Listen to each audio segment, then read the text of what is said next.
Okay, so friends, this is my first video on the new playlist that is Understanding Research. And in this playlist, we would be having like multiple amount of videos on each and every aspect we would be dealing with when it comes to research. And I am into very depth process of research, so I know in detail. And in throughout this lecture series, we would be discussing this thing in very detail. So this is the first lecture. It is on introduction to research, and it is very basic, and it is the first part of introduction to research video, and definitely it would be in multiple parts, around 3 to 4 parts. It would be break, and then after I would be going into the depth of the research. So coming to the first thing which I wanted to address, like most of the research community, when they enter into or when they are into the beginning phase, they have the most common questions like why research is there? Why is the research necessary? This is the first question which comes to mind. And another thing is because in India the research is very poor in terms of every aspect like funding, and also it's very big issue, so whether to remain in India or not. So the demand of research for future in India and abroad, this understanding is very much necessary.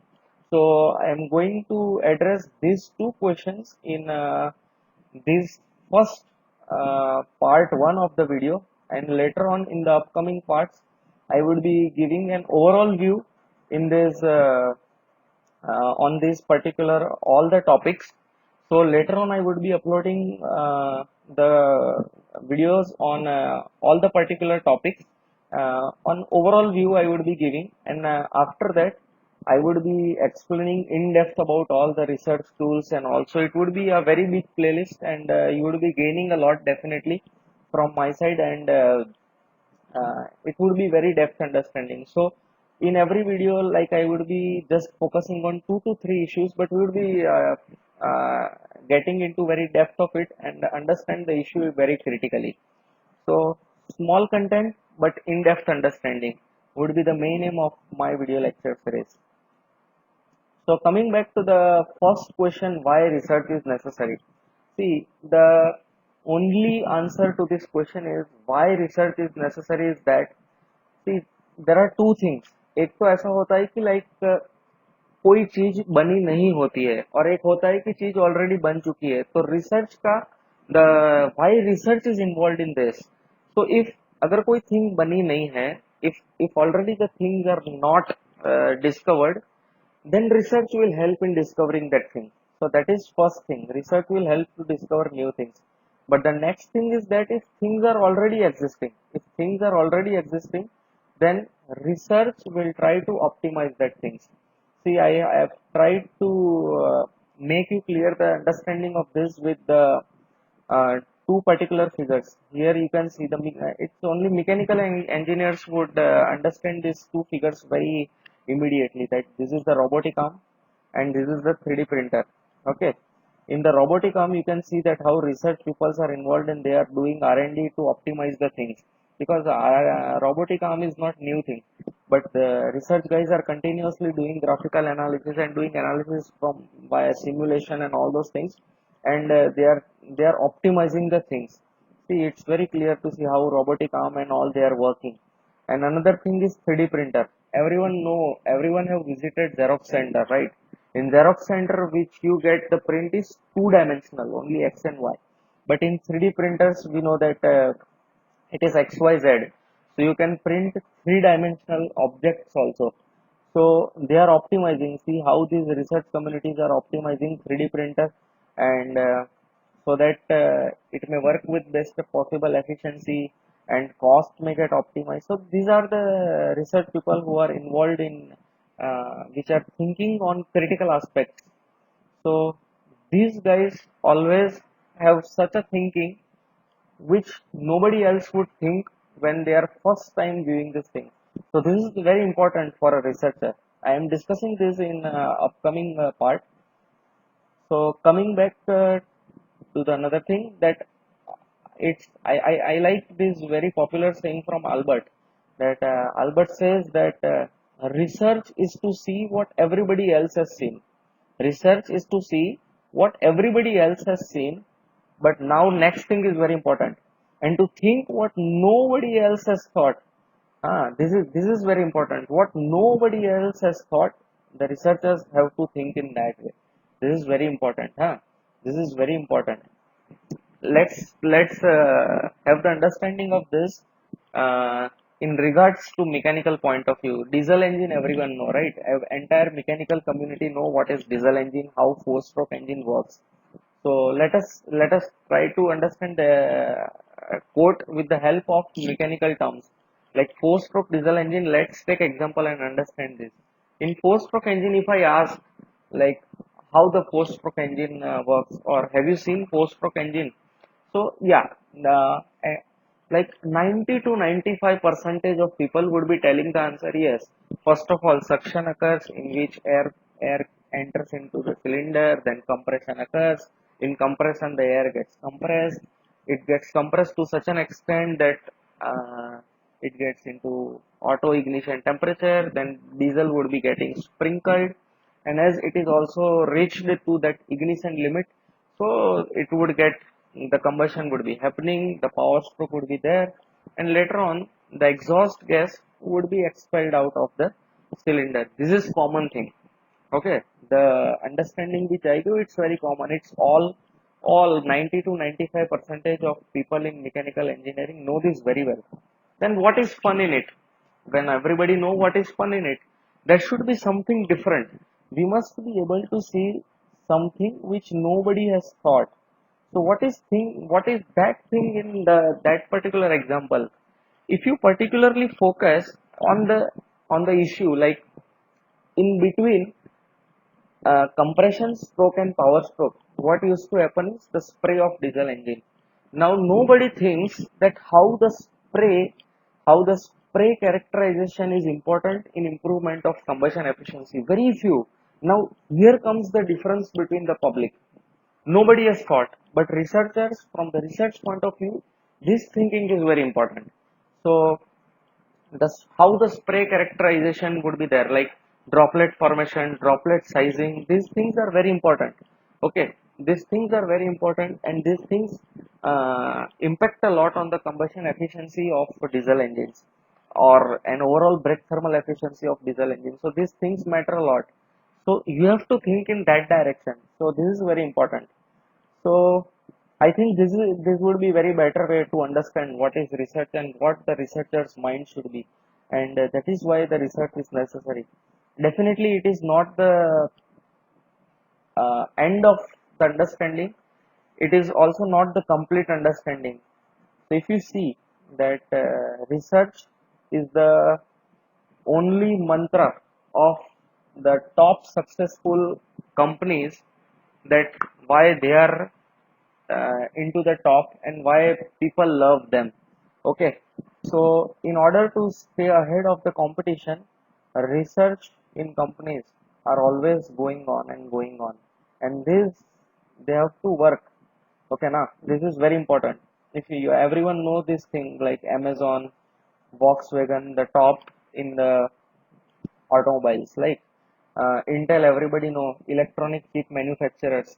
Okay, so Samsung also, all people know what is Samsung. Samsung is the company which gives smartphones at very affordable prices. So how this is possible? Have you ever thought like how this would be happening? So the main thing behind it is R&D. The R&D that is happening into the labs of that R&D. It's and the important thing is how much R&D they are spending.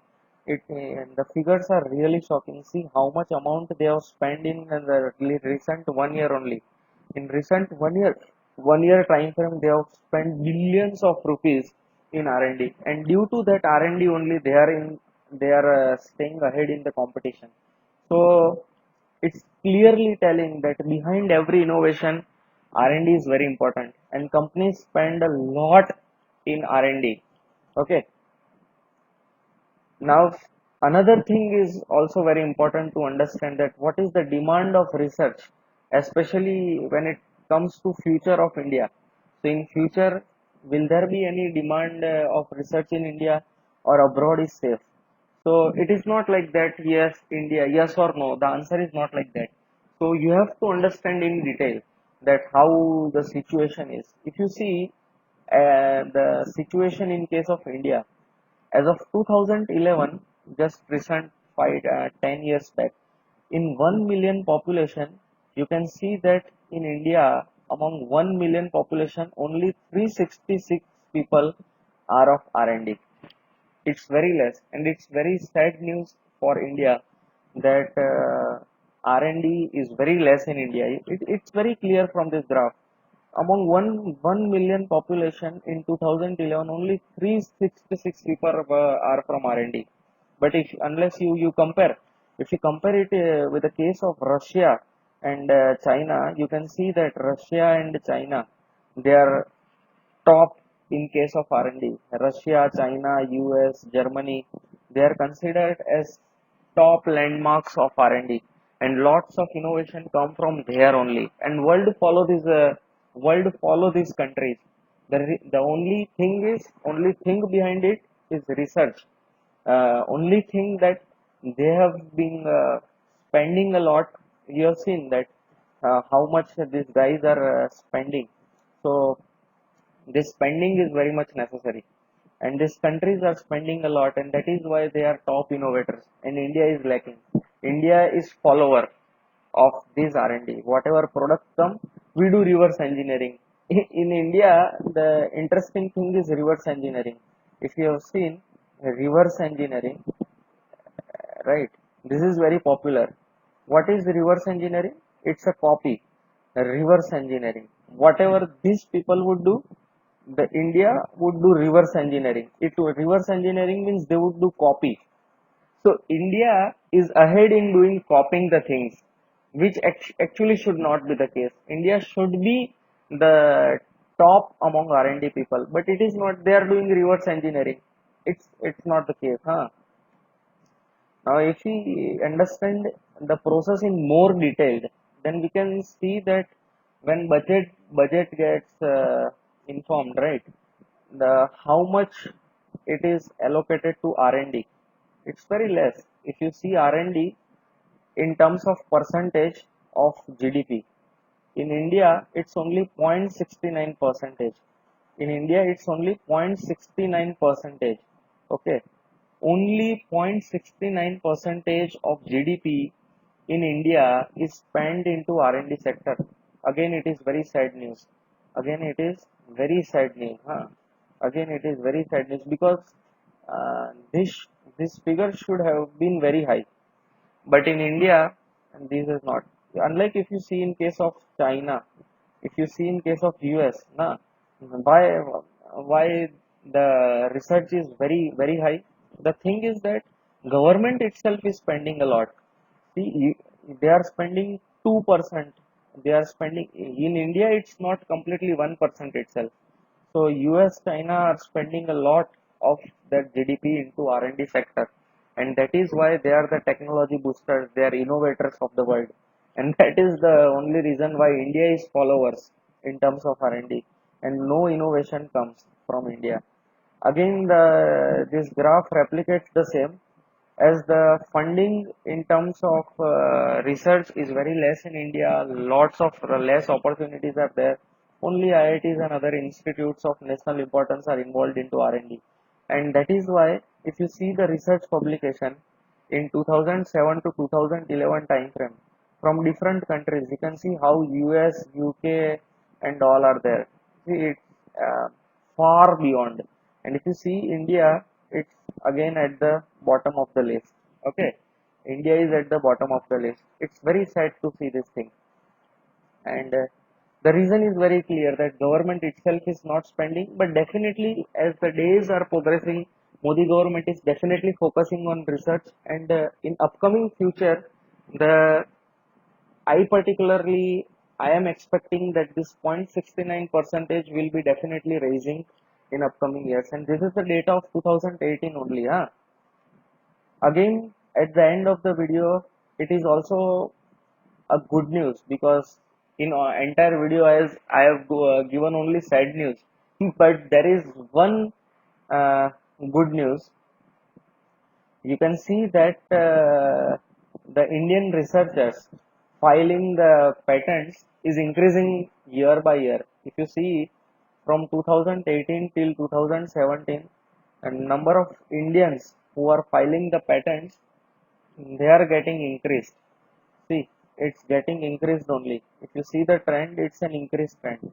So from 11,000 to 21,000, and with the year it is increasing. So it's good news for India that researchers, the amount of researchers are getting increased. But these are at the cost of population. It was bound to happen. But the graph shows that definitely R&D in India is getting boosted. So growth is there, but the growth is very slowly. But actually, it should not. The rate of growth is very slow.